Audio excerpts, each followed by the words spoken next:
یہ ٹرمپٹ والا بھی لکھتا ہے کہ 80% یہودی قتل ہو جائیں گے، اور میں سمجھتا ہوں کہ 20% اگر صحیح ہے اس کی بات تو وہ ہوں گے جو اب حضرت مسیح پر ایمان لے آئیں گے، باقی 80% اپنے اس کفر پر اڑے رہیں گے اور قتل ہوں گے۔ اسی طرح حضور کی ایک حدیث ہے کہ جب یہودیوں کا قتل عام ہو رہا ہوگا، اگر مسلمان قتل کریں گے تو اگر کسی درخت کے پیچھے یہودی چھپا ہوگا تو درخت پکارے گا، اے مسلمان، یا عبداللہ آؤ ادھر، یہ میرے پیچھے یہودی چھپا ہوا، قتل کرو اسے۔ کسی پتھر کے پیچھے چھپے گا تو پتھر بولے گا، سوائے ایک درخت غرقد کے، کہ غرقد یہودیوں کے درخت ہے، وہ پناہ دے گا۔ اور آج اسرائیل میں سب سے بڑی پلانٹیشن غرقد کی ہے، they know it۔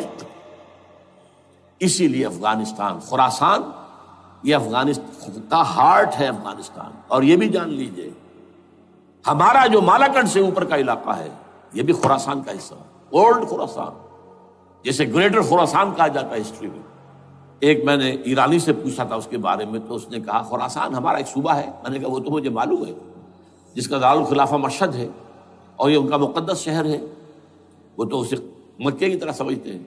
بہرحال میں نے کہا میں پوچھ رہا ہوں پرانا خراسان بزرگ، تو خراسان بزرگ کا انہوں نے بتایا پورا افغانستان اس میں شامل، اور پھر یہ اسٹیٹس جو ہیں سینٹرل ایشین اسٹیٹس، اور ایران کا ایک حصہ اور پاکستان کا ایک حصہ، یہ جو مالاکنڈ کہلاتا ہے۔ اور یہ بڑی معنی خیز بات ہے کہ وہیں مالاکنڈ سے تحریک چلی ہے، جو اصل تحریک ہے طالبان پاکستان، وہ سوات سے چلی ہے۔ بہرحال اس وجہ سے، اس پہلو سے یہ جو ہے افغانستان پر حملے کا سب سے بڑا سبب وہ تھا۔ دوسرا جو تھا وہ یہ کہ ان کو جو پائپ لائن لے کے آنی تھی اس کے لیے، لیکن وہ ظاہر بات ہے کہ اس میں جو ہے جو طالبان نے وہ ان کی چکمے میں نہیں آئے۔ اس پر ایک کتاب ہے کہ جو انگریزی میں ہے عابد اللہ جان کی، Afghanistan the genesis of the last crusade, Afghanistan سے آخری صلیبی جنگ کا سلسلہ شروع ہو رہا ہے۔ بہت جو ہے چشم کشا ہے، معلومات افزا ہے، انگریزی میں ہے۔ اچھا، عراق میں معاملہ برعکس تھا۔ عراق میں تیل کا معاملہ بھی تھا تو وہ صرف امریکہ کا تھا۔ جو یورپ ہے وہ زیادہ تر کیسپین کے ایریا کے تیل کی طرف نگاہیں رکھتا ہے۔ یہ جو ہے یہ اصل میں سارا جو ہے یہ امریکہ کا معاملہ ہے۔ اور دوسری طرف یہ کہ یہاں کو مذہبی سلسلہ نہیں تھا، حالانکہ تھا، وہ یہودیوں کا تھا۔ وہ کیا تھا؟ Extension, first step towards the establishment of greater Israel. یہ بات اچھی طرح سمجھ لیجیے۔ یہاں پہ تیل کا معاملہ بھی، میں نے کہا تھا نا، دو لڑیاں ہیں جو چل رہی ہیں۔ تیل کا معاملہ یہاں خاص طور پر عراق کے اندر زیادہ، افغانستان میں بہت کم۔ لیکن یہ کہ یہاں پر بھی جو اصل ہے، بیہائنڈ دی سین، جو اصل چیز کیا ہے کہ گریٹر اسرائیل کے قیام کی طرف پہلا قدم۔ میں یاد دلاتا ہوں آپ کو، جب فرسٹ گلف وار ہوئی تھی جس میں عراق کا بھرکس نکال دیا گیا تھا، اس کے اختتام پر کہا تھا شوارز کرافٹ، جو ان کا کمانڈر ان چیف تھا الائڈ فورسز کا، اس نے صاف کہا تھا، مجھے آج تک ایک ایک لفظ یاد ہے، We fought this war for the protection of Israel.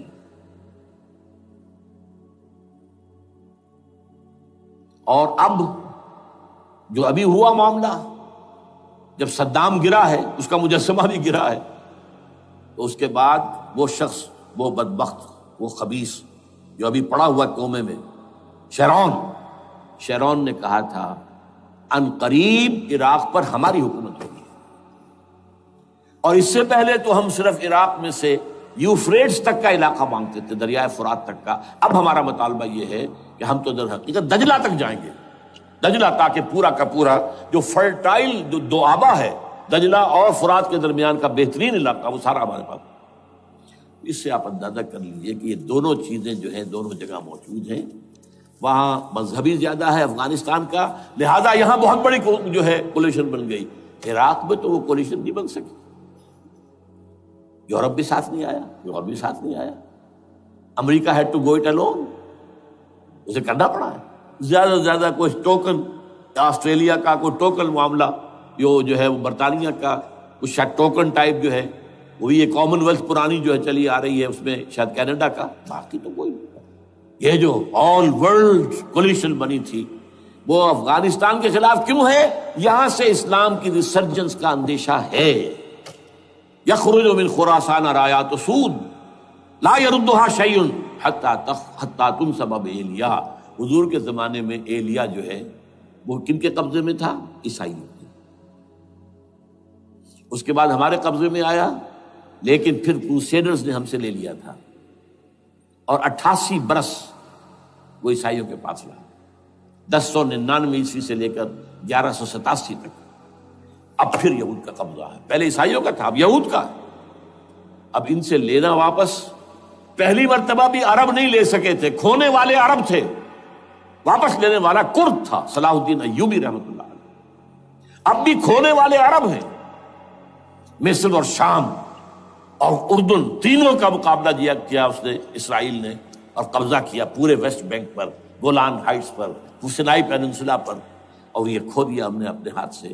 اور اب بھی عربوں میں تو کوئی دم نہیں ہے، کوئی جان نہیں ہے. ان کو عیاشیوں نے، دولت مندی نے بالکل تباہ و برباد اور کھوکھلا کر کے رکھ دیا. بہرحال یہ جو چیزیں میں نے آپ کو بتائی ہیں، یہ تو وہ پلانز ہیں جو سب شیاطین جن و انس کے پروگرام ہیں. وہ جیسے کہ کبھی کہا تھا خمینی صاحب نے، شیطان بزرگ، دی گریٹسٹ شیطن، امریکہ. اصل میں امریکہ، اور اس کے پیچھے حقیقت میں یہود. سامنے امریکہ، پیچھے یہود. بالفعل کیا ہوگا یہ تو پھر اللہ ہی جانتا ہے کیا ہوگا. وَمَكَرُوا وَمَكَرَ اللَّهُ. کافر اپنی چالیں چلتے ہیں، اللہ اپنی چال چلتا ہے. اور سَنَسْتَدْرِجُهُم مِّنْ حَيْثُ لَا يَعْلَمُونَ وَأُمْلِي لَهُمْ إِنَّ كَيْدِي مَتِينٌ. اے نبی آپ گھبرائیں نہیں، ہم ان کافروں کو رفتہ رفتہ وہاں سے لے آئیں گے جہاں سے آپ کو بھی انہیں احساس تک نہیں ہوگا کہ یہ تو گرفت میں آ رہے ہیں، ٹریپ ہو رہے ہیں. اور ابھی ذرا میں انہیں ڈھیل دے رہا ہوں. میں املی لہم ان قیدی متین، میری چال بہت مضبوط ہے. وہ اللہ کیا کرے گا وہ میں نے آپ کو بتایا، جھلک دکھا دی ہے. انشاءاللہ اسی علاقے میں پاکستان اور افغانستان، اور اس کا ہارٹ ہوگا یہ پشتونستان، سرحد اور مشرقی افغانستان مل کر پشتونستان. پشتون اسی مشرقی اس میں ہے. پاکستان کا مغربی صوبہ ہے، شمال مغربی سرحدی صوبہ. یہ ہارٹ، اور پھر پاکستان اور افغانستان. انشاءاللہ یہی ہوگا.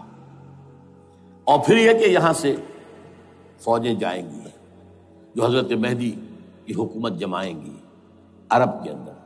عربوں میں جان نہیں ہے کہ وہ مہدی کی حکومت کو جما سکے. یخرج ناس من المشرق یؤتون للمہدی یعنی سلطان ہی. مشرق کی طرف کے کسی ملک سے فوجیں آئیں گی جو مہدی کی حکومت قائم کریں. عربوں میں دم نہیں.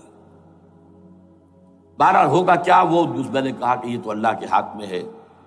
اب یہ کہ کرنا کیا چاہیے، یہ ہے میری تقریر کا آخری حصہ. دیکھیے ذوالفقار مرزا نے جو کچھ کہا اور سید قائم علی شاہ نے، میں خوشائند سمجھتا ہوں کہ طالبانائزیشن اور ہے، اسلامائزیشن اور ہے. ٹھیک ہے، تیری آواز مکے اور مدینے. طالبانائزیشن کے اندر کچھ بغیر تعلیم یافتہ، کچھ جذباتی، اس طرح کے لوگ بھی ہیں جن میں انتہا پسندی بھی ہے، جیسے کہ میں پہلے بیان کر چکا ہوں. افغانستان میں ہوا ہے، افغانستان کے اندر بھی رفتہ رفتہ وہ اپنی چیزوں سے نکل رہے تھے، نکل جاتے ہیں، لیکن موقع نہیں دیا گیا. Nip the evil in the bud ختم کر دیا گیا. اسی طرح ہمارے سرحدی صوبے میں جیسا کہ میں بتایا 3 قوتیں برسرکار ہیں. ہو نوز اٹ، کون کیا کہ. لیکن بہرحال یہ کہ پہلی بات یہ، اسلام اور پاکستان لازم و ملزوم ہیں. یہاں اسلام آئے گا تو یہ ملک رہے گا، نہیں آئے گا تو ختم ہو جائے گا. اس میں کوئی شک نہیں. میری 2 کتابیں پڑھ لیجیے اگر اللہ توفیق دے، ہمت دے. اسلام اور پاکستان، یہ سن 67-68 کی تحریریں میری ہیں. جینیسس آف پاکستان کیا تھا، how Pakistan came into existence. پھر یہ کہ میں نے استحکام پاکستان کے نام سے سن 85 کے اندر کتاب لکھی ہے. یہ دونوں کتابیں پڑھی ہیں. پاکستان کا کوئی جواز نہیں اگر یہاں اسلام نہ آئے۔